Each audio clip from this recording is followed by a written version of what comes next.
The T20 World Cup is now at the business end. From today onwards, the Super 8s are going to begin. But there is one more term that has dominated the build-up of the T20 World Cup and it will continue to linger on even after it is over. Preceding. Because when you look at the points table, when you look at what is in store, you can see that there are two further groups. X1, X2, X3, X4, Y1, Y2, Y3, Y4. Now, this preceding bit that has been there ever since 2024 has now opened up a new can of worms. Under the garb of commercial exercises, you are now openly group fixing. Match fixing was bad, but group fixing is even worse. Because on what merit can you ensure that, okay, all the table toppers are in one group, all the second place guys who at least lost one game are in the same group. It has happened, this preceding, because of 2-3 factors. Number one. Firstly, to get to the root cause of this darned thing called preceding. What is it? Why did it come into existence? So, people out there, this preceding bit, let me explain it to you. Preceding is essentially a mechanism where Super 8 groups are determined by ICC rankings set before the tournament begins, rather than by actual group stage finishing positions. So, preceding means whatever position the teams finish in the league stages, it doesn't matter. If India is X1, if they had finished second in their group, they would have still remained X1. Same with Australia. Had they finished first, they would have remained X2. Now, the twist is, if any of the ranked teams go out, then that team replaces them in the seeding. So, that is why India versus Australia, that was going to happen in Chennai. Because it's now been, Australia have now gotten eliminated, it will be India versus Zimbabwe. Because Sri Lanka were already Y4. And that is why X2, the team that got eliminated, was Australia. That is why Zimbabwe have stepped into X2. Now, why is this preceding being done?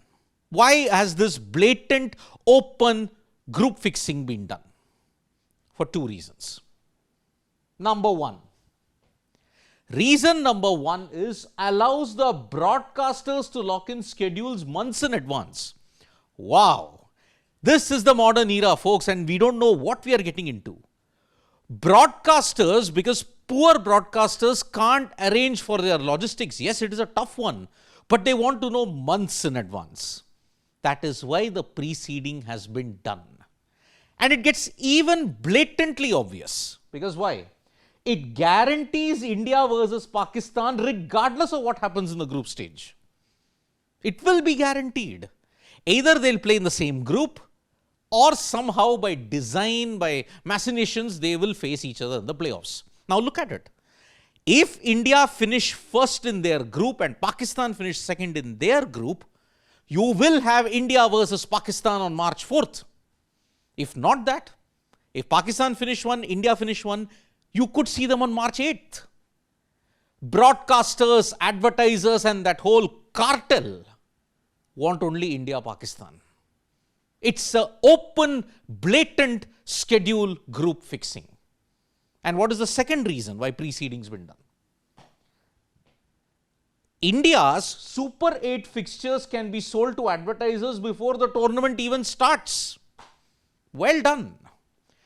It is no precedence in this world, in any sport, that in 2024, ICC would announce months or weeks in advance that if India qualify for the semi-final, they would be playing in Guyana. For fans, it's all been done for the fans, but we know it is for the cartel of the broadcasters and the advertisers. That is why, even though thousands of Operation Sindhurs and thousands of Pahalgam will happen, broadcasters, advertisers, ICC will want India versus Pakistan. That is why the preceding has been brought about. It is that blatant to openly favor India and Pakistan. Yes, it is on record now. It has been brought about to favor only India and Pakistan. Now, why should we criticize? What right do we have to criticize? We will criticize it. Because simply finishing first is effectively a punishment due to preceding. It ensures a tougher group. Just ask Zimbabwe. Under a normal circumstance, you would have had a proper groups. Say, for example, A group takes on D group, B group takes on C group. Wouldn't have that made sense? But no. X1, X2, X3, X4, Y1, Y2, Y3, Y4. And it dilutes the very essence of why. Why should we eagerly anticipate, oh, who's our opponent going to be? South Africa? Yes. Zimbabwe? Yes. But it's all been pre-decided. When they finished in their respective group in the league stages, we all knew that yes, this is how it is going to be. In 2024, India got the major advantage when New Zealand got knocked out. And Sri Lanka also couldn't make it in more ways than one. And that is why this preceding continues cricket's all-time problem of no uniform formats. What is that uniform format? When was the last time we had a uniform format that has been followed for 20, 30 years? Football has followed, the FIFA World Cup has followed one format for nearly 44 years after the disgrace of Gijon. Now, ODI World Cups have undergone multiple tinkerings. 1992, it was suddenly that round robin, each will play each other because of the 9th team, South Africa. 87, it was different. 83 was different. 79, 75 was different. But you directly had a semi-final. 96, lo behold, we'll have a quarter-final.